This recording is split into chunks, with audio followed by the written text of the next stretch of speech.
السلام علیکم ورحمۃ اللہ وبرکاتہ ناظرین، خاکسار شیخ صاحب کے جو الزامات ہے اس کا تردیدی جواب لیے آپ کے سامنے حاضر ہیں۔ سب سے پہلے میں یہ بتا چلوں کہ عبداللہ آتم تھا کون۔ یہ بہت بڑا مولویوں کا مولوی تھا، جس کو اسلام کے اندر جب کچھ نہیں سمجھ میں آیا، رسول کریم صلی اللہ علیہ وسلم کی شان جب سمجھ میں نہیں آئی، قرآن اس کو بیکار دکھنے لگا، تو وہ عیسائی ہو گیا تھا۔ اس لیے اس کے لیکن وہ اپنا نام نہیں تبدیل کیا، عبداللہ سے صرف عبداللہ آتم ہوا، تو وہ عیسائی ہو گیا تھا۔ اور عیسائی ہونے کے بعد وہ رسول کریم صلی اللہ علیہ وسلم کو نعوذ باللہ علی من ذالک مفتری کہنے لگا، قرآن کو محمد صلی اللہ علیہ وسلم نے گڑھ لیا کہنے لگا، اور دیگر جو ہے اسلام پر بہت زیادہ بدزبانی کرنے لگا اور حملہ کرنے لگا، جس سے متاثر ہو کے حضرت مسیح السلام نے اس کو بحث کے لیے للکارا۔ اور یہ جو بحث ہے 15 دن چلا، اور 15 دن چلنے کے بعد حضرت مسیح السلام نے آخری دن جو ہے اس کو اس چیلنج دیا۔ تو اب آپ پہلے یہ دیکھیں کہ شیخ صاحب کس کے ساتھ کھڑے ہیں؟ اس آدمی کے ساتھ جو رسول کریم صلی اللہ علیہ وسلم کو نعوذ باللہ گالی دیتا ہے، جو قرآن کو لغو کہتا ہے، جو ہے اسلام کو بیکار کہتا ہے کہ اسلام کے اندر کوئی طاقت ہی نہیں ہے قوت قدسیہ دکھانے کی۔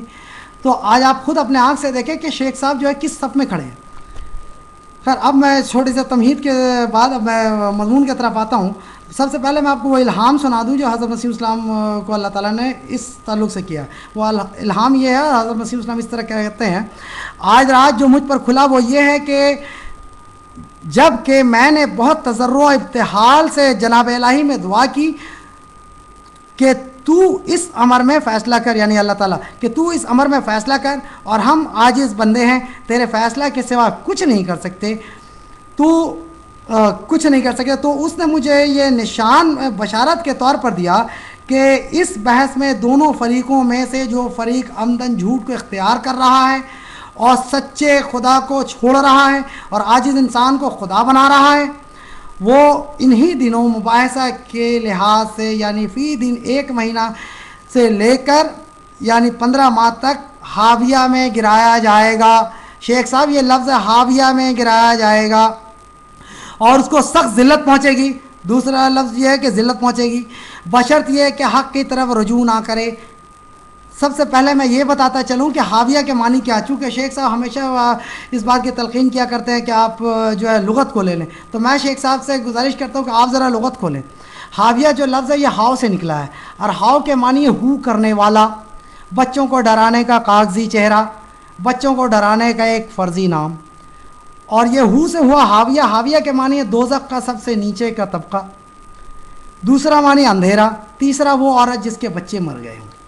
تو یہ حاویہ کے معنی ہے، یعنی اگر وہ شخص توبہ نہیں کیا تو 15 ماہ تک یہ حاویہ کی زندگی گزارے گا۔ آپ ذرا یہ سوچیں کہ دوزخ کا سب سے نیچے کا طبقہ کیا حال ہوگا اس شخص کا، اور یہ اس عورت کی طرف ذرا دھیان کریں کہ وہ اس عورت کا کیا حال ہوگا جس کے بچے مر گئے ہوں گے اس کے سامنے۔ تو یہ یعنی وہ المناک اور دردناک اور زندگی سے وہ گزرے گا یہ 15 مہینے۔ اگر وہ رجوع نہیں کیا، اگر رجوع کر لیا تو پھر ٹھیک ہے، اور جب یہ 15 مہینے گزر گئے تو اس 15 مہینے کے یہ حاویہ کے متعلق آپ نے یہ کہا کہ حاویہ میں گرایا جائے گا، اس کو سخت ذلت پہنچے گی، اور دیکھیں کس طرح ذلیل وہ ہوا ان دنوں۔ اس کے بعد حضرت مسیح السلام یہ کہتے ہیں کہ اگر یہ پیشن گوئی پوری نہ ہو تو آپ مجھے صلیب پر چڑھانا چاہتے ہیں تو چڑھائیں، مجھے جو بھی ذلت کا سامان میرے لیے چاہتے ہیں وہ کریں۔ تو یہ وہ بات ہے۔ تو سب سے پہلے یہاں پہ وہ یہ نہیں تھا کہ وہ مرے گا اس تاریخ کے اندر، یہ تھا وہ حاویہ میں گرایا جائے گا، لہٰذا وہ حاویہ میں گرایا گیا۔ اب اس کے بعد جو آپ نے حضرت مرزا بشیر الدین محمود احمد صاحب کی تفسیر سے جو آپ نے اخذ کیا ہے، وہی پرانی حالات آپ کی کہ کچھ سے کچھ مفہوم کر دیتے ہیں، کہیں سے کچھ اٹھاتے ہیں، کہیں سے کچھ۔ وہ دراصل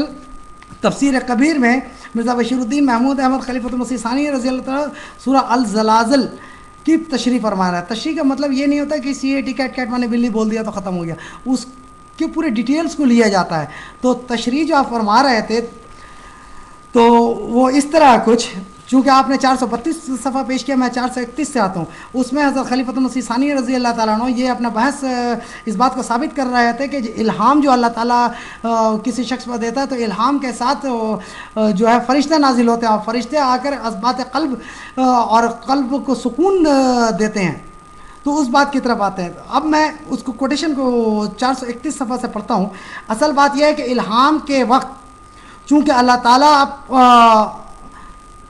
تعالیٰ ہی ہوتا ہے تاکہ بندہ کے دل میں وہ اس وحی کی صداقت کے متعلق یقین پیدا کرے جسے حضرت مسیح موعود علیہ السلام نے اپنے کتب میں لکھا، یعنی مجھے لٹکا دیا جائے، مجھے مار دیا جائے، لکھا ہے کہ خات مجھے صلیب پر لٹکا دیا جائے، مگر اس بات میں کوئی شبہ نہیں ہو سکتا کہ وہ کلام جو مجھ پر نازل ہوتا ہے اسی خدا کا کلام ہے۔ اس میں کوئی شک نہیں ہوتا، یہ کوئی شبہ نہیں ہو سکتا کہ وہ کلام جو مجھ پر نازل ہوتا ہے اسی خدا کا کلام ہے، جس نے آدم سے کلام کیا، جس نے نوح سے کلام کیا، جس نے ابراہیم سے کلام کیا، جس نے موسیٰ سے کلام کیا، جس نے عیسیٰ سے کلام کیا، اور جس نے سب سے بڑھ کر محمد مصطفیٰ صلی اللہ علیہ وسلم سے کلام کیا۔ یہ یقین فرشتوں کی حفاظت کی وجہ سے ہی پیدا ہوتا ہے، مگر عام لوگوں کے الہامات کے ساتھ چونکہ فرشتے نہیں اترتے، اس لیے باوجود الہام کے ان کے اندر یقین اور ثبات اور استقلال نہیں پایا جاتا۔ ہم نے دیکھا ہے کہ بعض لوگ ہمارے پاس آتے ہیں اور کہتے ہیں کہ ہم آپ کی بیعت کرنا چاہتے ہیں کیونکہ ہمیں خدا نے بتایا ہے کہ آپ سچے ہیں۔ اس وقت وہ روتے بھی ہیں، گڑ گڑاتے بھی ہیں، اپنے سابق اعمال پر پشیمانی اور ندامت کا بھی اظہار کرتے ہیں اور آئندہ کے متعلق بڑے بڑے وعدے بھی کرتے ہیں، مگر چند دنوں کے بعد ہی مرتد ہو جاتے ہیں، ٹھیک شیخ صاحب آپ کی طرح۔ اب جہاں تک ان کی بات کا تعلق ہوتا ہے وہ سچی ہوتی ہے، واقعہ میں انہیں الہام ہوا ہوتا ہے اور اسی کی بنا پر وہ بیعت کے لیے آتے ہیں، مگر چونکہ فرشتے ان کے ساتھ نہیں ہوتے، ان کے قلب کو وہ ثبات نہیں بخشا جاتا جو انبیاء اور اولیاء کے قلوب کو بخشا جاتا ہے، اسی لیے وہ تھوڑے سے ابتلا کو بھی برداشت نہیں کر سکتے اور ٹھوکر کھا جاتے ہیں۔ لیکن نبی کی کیفیت یہ نہیں ہوتی۔ نبی کی کیفیت ہوتی ہے کہ پہلے الہام کے ساتھ ہی اس کے دل کو غیر معمولی ثبات عطا کیا جاتا ہے، اور اپنے الہام پر سب سے پہلا ایمان لانے والا خود نبی کا وجود ہوتا ہے۔ اسی وجہ سے ہر نبی اپنے آپ کو انا اول المسلمین انا اول المومنین قرار دیتا ہے۔ شیخ صاحب یہ پہلے کے صفات تھے جس کو آپ نے ہدف کر لیا ہے۔ اب میں اس طرف آتا ہے جو آپ نے پڑھا، میں چھوڑتے ہوئے صرف آپ کے آخری کے 2 لائن کی طرف آتا ہے کہ حضرت مسیح السلام باہر تشریف لائے اور فرمایا کہ ان لوگوں کو کیا ہو گیا ہے کہ چیخیں مار مار کر انہوں نے آسمان سر پر اٹھایا ہے، اگر جھوٹے ہوں گے تو ہم ہوں گے۔ ان کو کس بات کا فکر ہے؟ اب دیکھو جماعت کے لوگ گھبرا رہے تھے، مگر حضرت خلیفۃ المسیح ثانی مرزا بشیر الدین محمود احمد فرماتے ہیں کہ اب دیکھو جماعت کے لوگ گھبرا رہے تھے، مگر حضرت مسیح موعود علیہ السلام کو کسی قسم کی گھبراہٹ نہیں تھی۔ اس کی وجہ یہ تھی کہ لوگوں نے حضرت مسیح موعود علیہ السلام کی زبان سے صرف کلام سنا تھا، ملائکہ کے نزول کی وجہ سے جو ثبات قلب عطا کیا جاتا ہے وہ ان کو حاصل نہیں تھا، لیکن حضرت مسیح موعود علیہ السلام کے قلب کو غیر معمولی ثبات حاصل تھا، اور آپ سمجھتے تھے کہ یہ چیخ و پکار بے معنی بات ہے۔ جس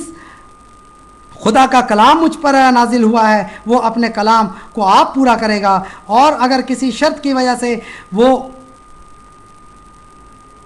ٹل جائے گا تب بھی کیا ہوا، انظاری پیش گوئی کے متعلق جو سنت چلی آ رہی ہے بہرحال اسی کے مطابق ہوگا، اسی لیے گھبراہٹ اور فکر کی بات نہیں۔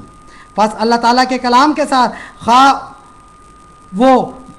بلا واسطہ نازل ہو، فرشتوں کا آنا ضروری نہیں ہوتا۔ اب اس کے بعد میں اس طرف آتا ہوں کہ حضرت مسیح موعود علیہ السلام اپنی کتاب انجام آتم میں کہتے ہیں کہ چونکہ اچھا یہ جب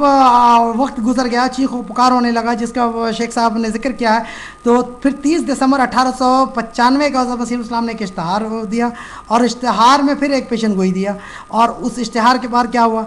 کہ اشتہار کے 7 مہینے کے اندر یعنی 27 جولائی 1896 کو 27 جولائی 1896 جب وہ حاویہ کا دور گزر گیا،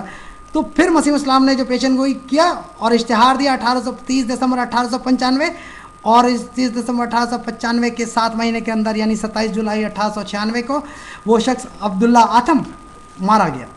اب میں شیخ صاحب اور اس طرح حضرت مسیح موعود علیہ السلام کی پیشن گوئی ہر بہر پوری ہوئی۔ اب میں شیخ صاحب پھر آپ کو حضرت مسیح السلام کے اسی الفاظ کی طرف متوجہ کراتا ہوں کہ اپنے بڑھائے ہوئے قدم کو روک لیں۔ مسیح السلام فرماتے ہیں، یہ کیا عادت ہے، کیوں سچی گواہی کو چھپاتا ہے؟ تیری ایک روز ہے گستاخ شامت آنے والی ہے، بہت بڑھ بڑھ کے باتیں کی تو نے اور چھپایا حق، مگر یہ یاد رکھ ایک دن دامت آنے والی ہے۔ وآخر الدعوانا الحمدللہ رب العالمین۔ السلام علیکم ورحمۃ اللہ وبرکاتہ۔